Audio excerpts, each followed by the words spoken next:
What point for a person in my situation is the right time to say, okay, I need to get this LLC or this corporation or whatever? The best time to decide whether or not you need to form a company and to form a company is after you do one of two things. Well, both of these things. One, figure out why it is you're making comics. What is the goal?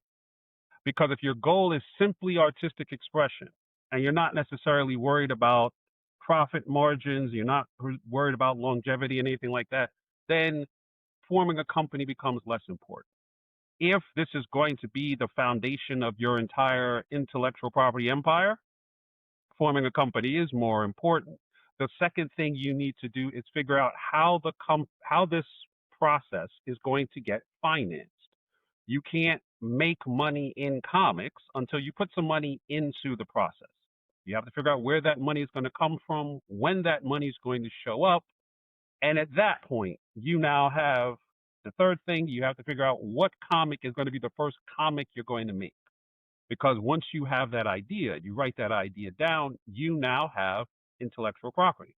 So you have a goal, you have the intellectual property, and you have the finances to get everything off the ground. That's when it's the time to say, yes, I need to form a company. I probably need to find an accountant. I probably need to find an attorney.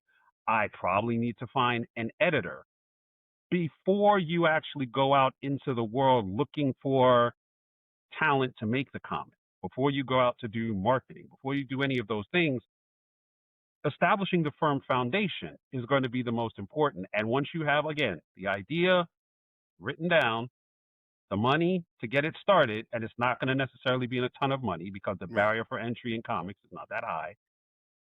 Then you form the company, you bring in the professionals who you need to actually make sure everything goes the right way, and then you go make comics.